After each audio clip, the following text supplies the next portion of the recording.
Good morning everyone and welcome back to another vlog. Today we're in the Mustang. We're actually going to be driving the Mustang and the M3 today, but we're going to start with the Mustang, talk about a couple things with that, and then talk about the M3 and a couple other things. I imagine the title is very telling.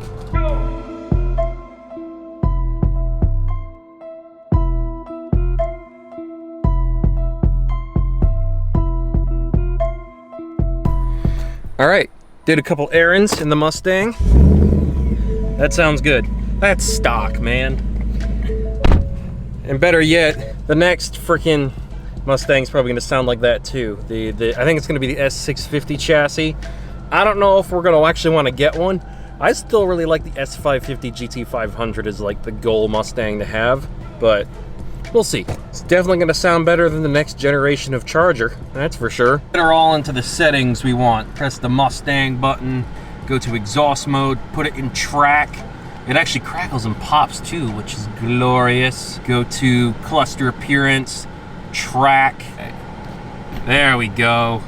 Now I want to get you guys' opinion on something because I like the 10 speed. The 10R80 is good for like a lot of straight line stuff, but the downshifts are weird. So if we put it into manual mode here in sport, make sure it's in, that's the steering, go into sport plus, right? All right, we're in third, now we're in fourth. Let's downshift.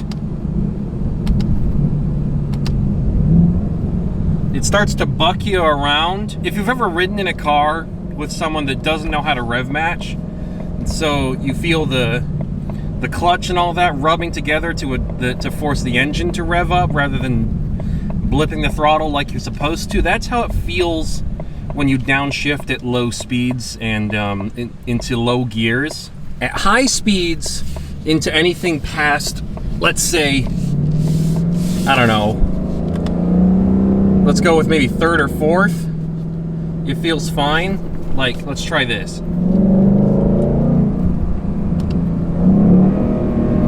Like, it's not as bad, but it's still pretty, you know, jerky going third to second. It's not a dual clutch.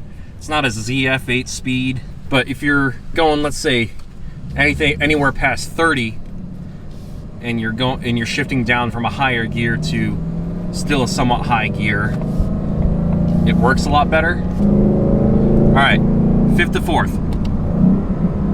You see, that doesn't buck at all. And neither does that. And there's not really a delay, so I don't really care about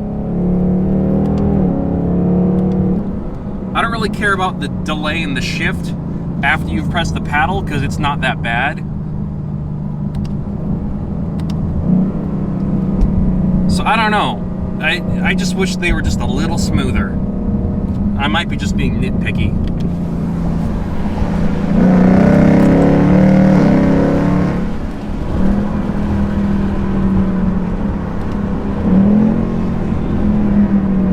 Because, you know, if you start adding power to these, how does that affect that, the downshifts? Like, is it possible to go into the TCU and make it shift a little better? I don't know. But here's what I mean about straight line. We're in auto right now, just to make it easy. And I've got the window down so that you can listen to it. I'll turn off the AC again, so it's not sapping any power. 460 horsepower, if I remember correctly, as advertised anyways. And this is with traction control on. Just because I don't want to become a meme. I have faith in myself, but I also don't.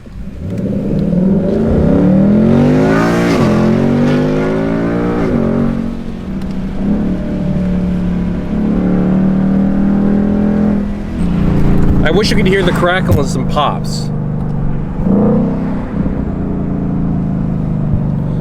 Because they sound nice.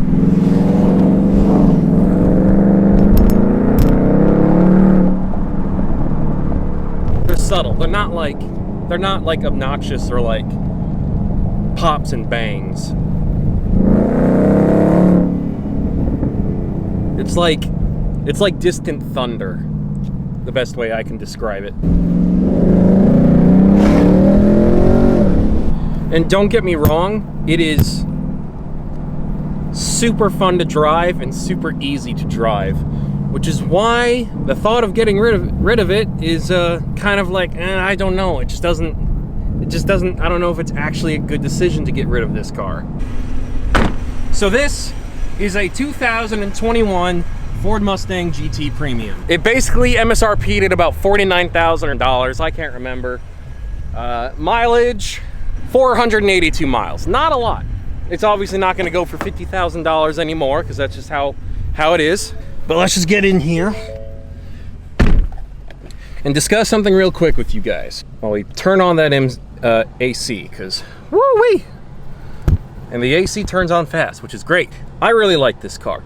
But let me just be clear on something. I got this car for 2 reasons. If you guys remember a little while back, I did a whole bunch of polls, because you know I like doing polls in the community section of the channel to figure out where to kind of go with your guys' feedback. Most of you didn't really vote for us to get this car, but I ultimately got it anyways because I wanted it to be something Heather could drive, so I could drive the M3 and she could drive the Mustang, and we could cruise together. That really hasn't happened as much as we had liked, and for a car that's about $50,000, it's a bit of an expensive investment for it to not turn out the way we had initially planned.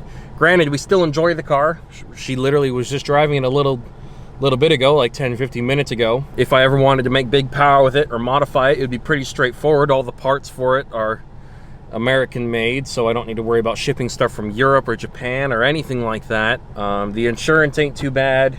Making payments on it is pretty easy considering it's, YouTube basically pays for the car more or less. We financed it with like a very tiny down payment essentially. But it's well equipped, it works. It's warranted, we have gap insurance, all that good stuff. But my concern is, I don't really know what kinds of videos to make with it. So I kind of need your guys' feedback in the comments down below as to what we can really do with the car. Like, what would you guys actually want us to do with it? Like, one of the things I'm thinking we should do is do a road trip vlog series. And where we have the car that we do the road trip in be the Mustang. Drive like 500 or so miles in the Mustang. See if you guys enjoy that at all. Now, I know most of you guys are here for my commentaries, gaming videos, all that sort of stuff.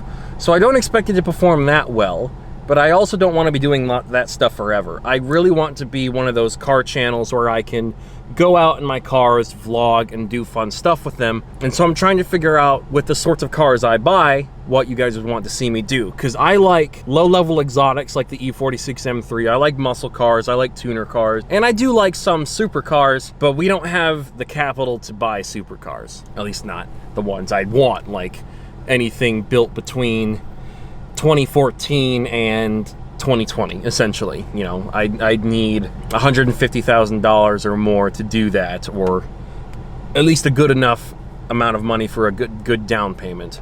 So like 100 grand or something. So that's not really gonna happen. But here's the thing. If you guys don't want to see us use the Mustang on the channel, we could trade it. And we could trade it for something JDM is what I'm thinking. Like a R34 GTT. I could totally do that. I could give someone at Top Rank a message and say, hey, the Mustang ain't working out. This is how much we owe on it. This is how much we've paid on it. So it should be at least 10% of whatever the value of the car we're getting is. So, by the time I decide to get rid of this, we'll have probably paid 5 or 6 grand on the car or so, probably. And so that should be perfectly fine. And we could trade it. And now if it's like an R34 GTT, that would be a car that's still in Japan. And the earliest one I know they have in their inventory is a lightning yellow R34 GTT that we could bring into the country in June next year. So we could have an R34 Skyline in America as early as June next year. The only downside is, obviously, it's not a GTR.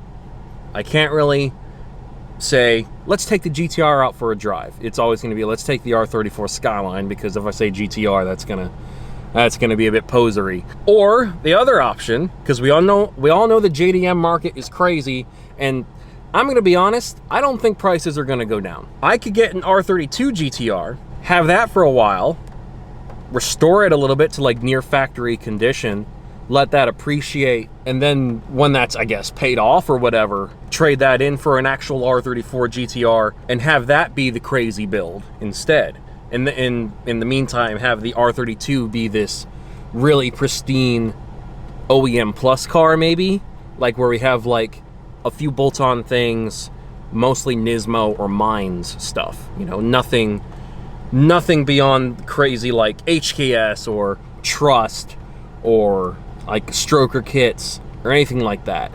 Like maybe put like a 24U block in with nice internals, like a Nismo engine or something like that.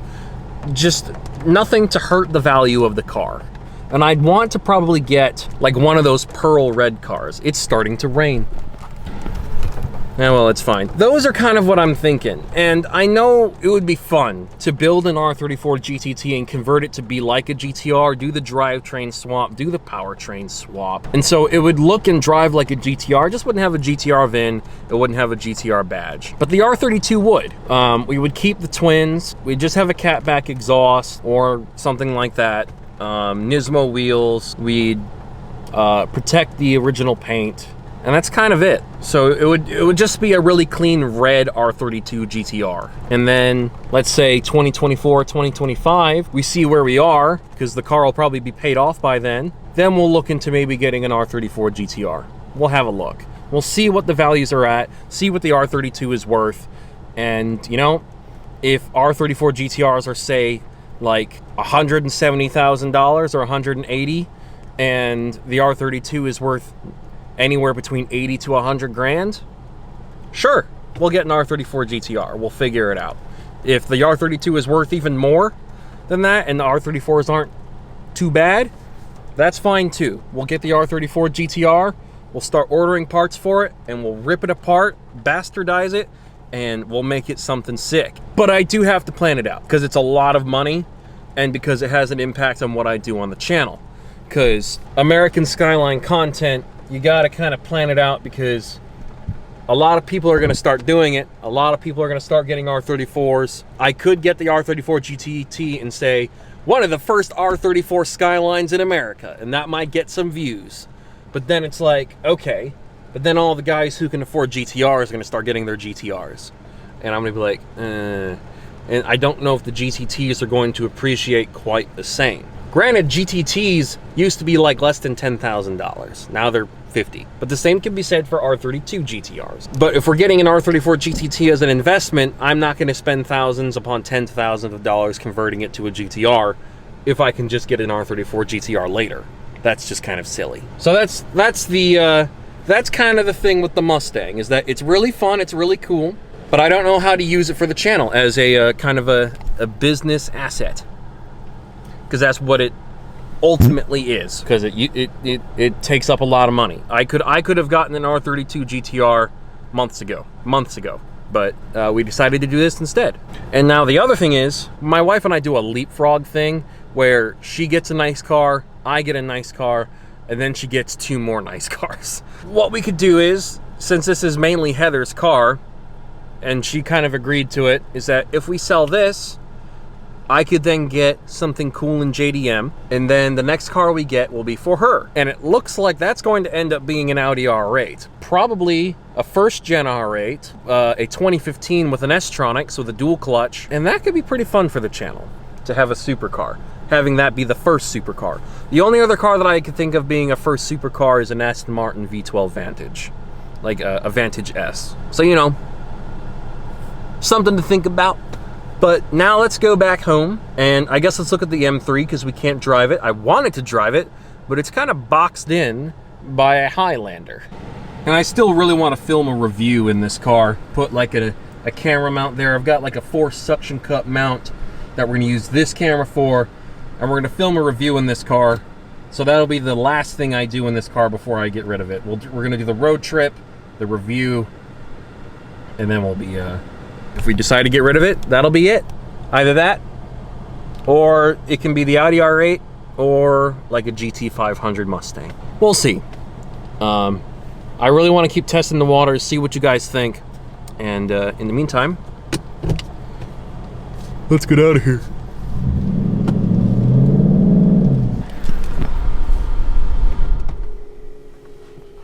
Alrighty. I like the blue accent lighting in here. It's nice. So, I've always thought it would be kind of interesting to try and make a cop pullover video. But this is not how I imagined it would go down.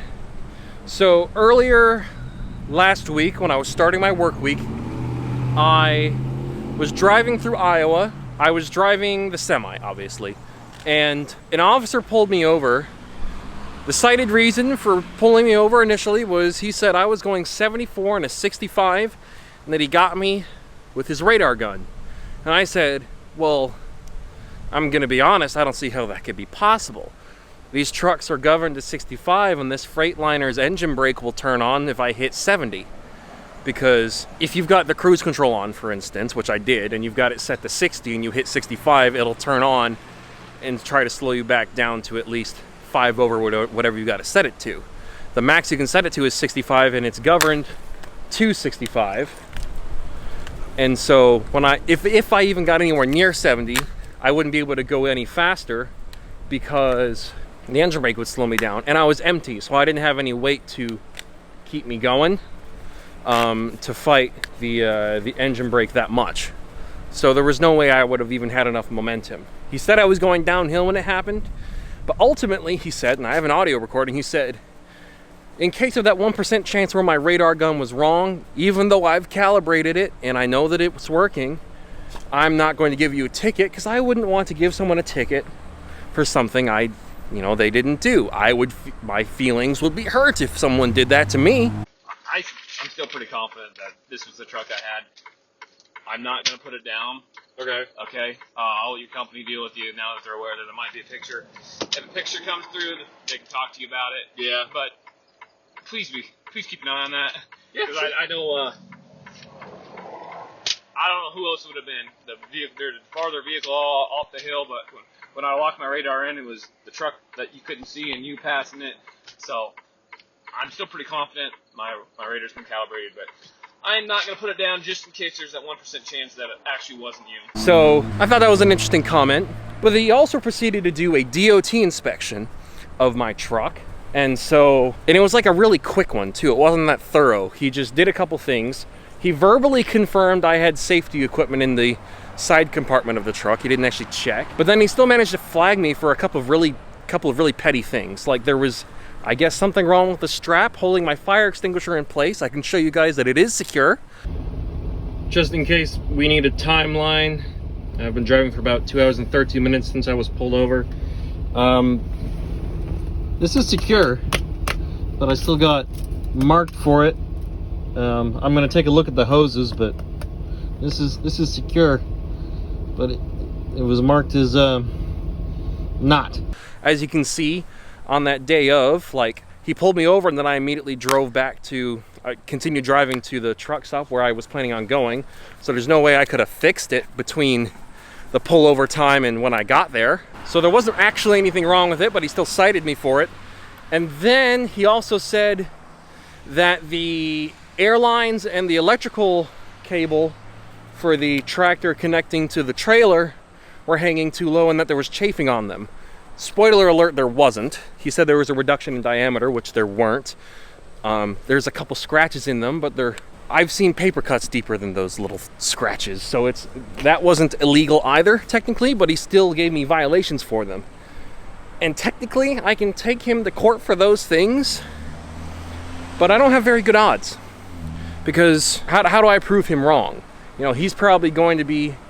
It's just one of those dumb situations. So he pulled me over for something I wasn't doing, didn't give me a ticket for that, then gave me an inspection and said, here are a couple minute things that are wrong with your truck.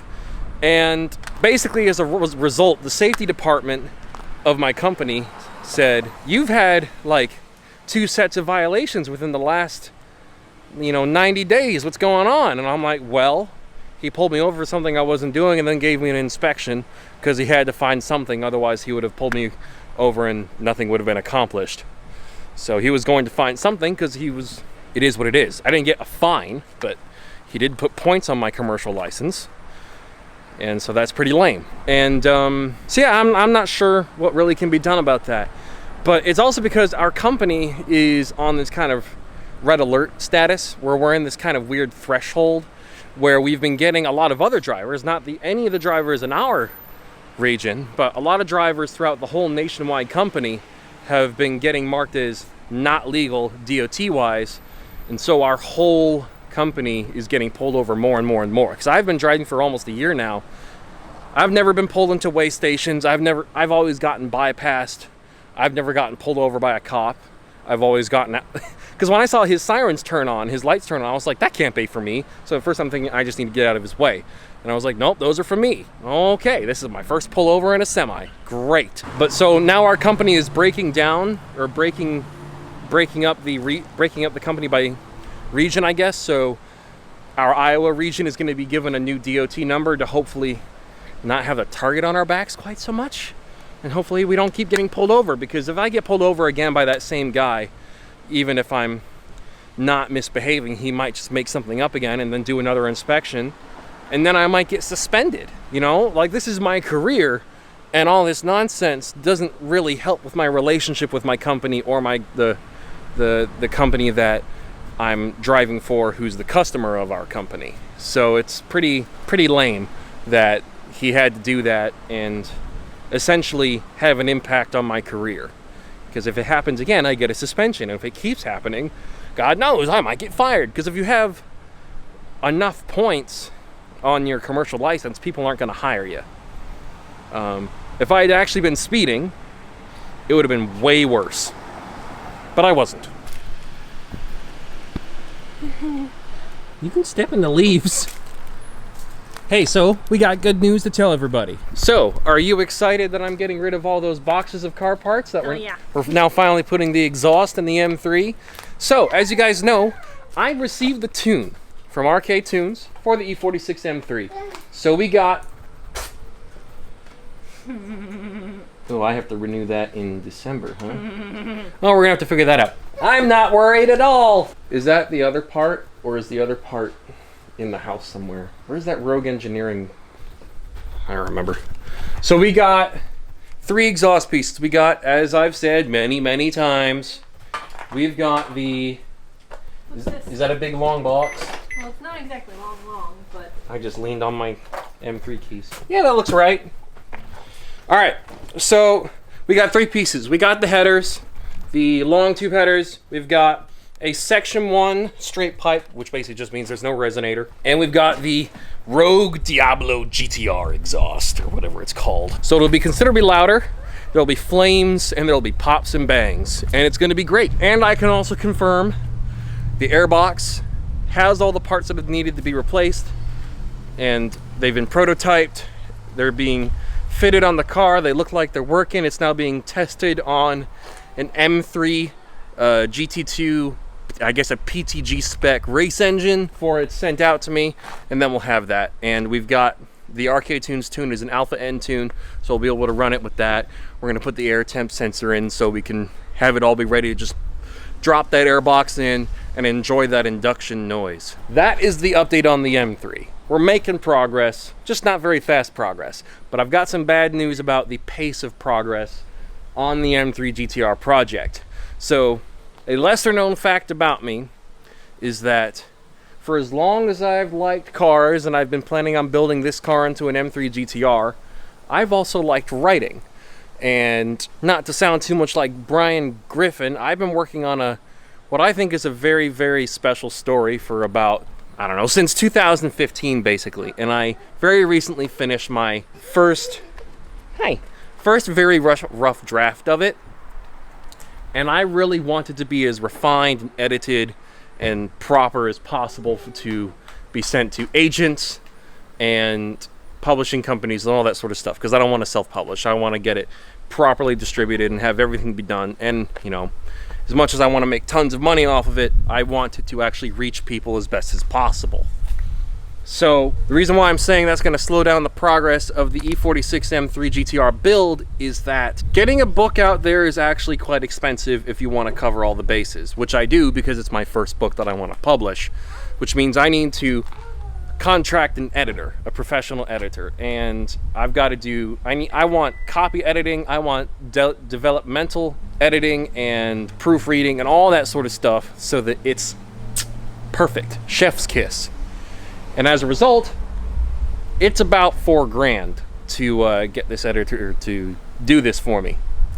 So I'm going to be dipping into the savings for the E46 M3 to get it done, because believe it or not, this is very, very important to me, to the point that I'm willing to postpone this. So sorry, but I don't think you guys are going to mind, because you've been enjoying the commentary content, and that's free to make, apart from buying the movies and stuff on Amazon sometimes. But other than that, easy peasy. So it is what it is. It might even be a book you guys might be interested in. It's mostly science fiction, a little bit of fantasy. Lots of references to cars, because I couldn't help myself. So there's that. I even have one of the main characters driving one of these M3s in the story, so couldn't help myself. Someone even has a Skyline, if I remember correctly. So it is what it is. Gotta work towards my dreams. That's like a lifelong goal, to have, you know, a series of published books, and hopefully have them be relatively successful. The goal is to basically have YouTube and books be my main sources of income, because then that means I can spend more time at home, I can spend more time doing this, and I can spend more time driving, and, you know, I can be with my family more often, because driving trucks is great. There's nothing wrong with that. There's nothing wrong with the industry. But if you want a good paying truck driving job, your home life gets reduced to basically nothing.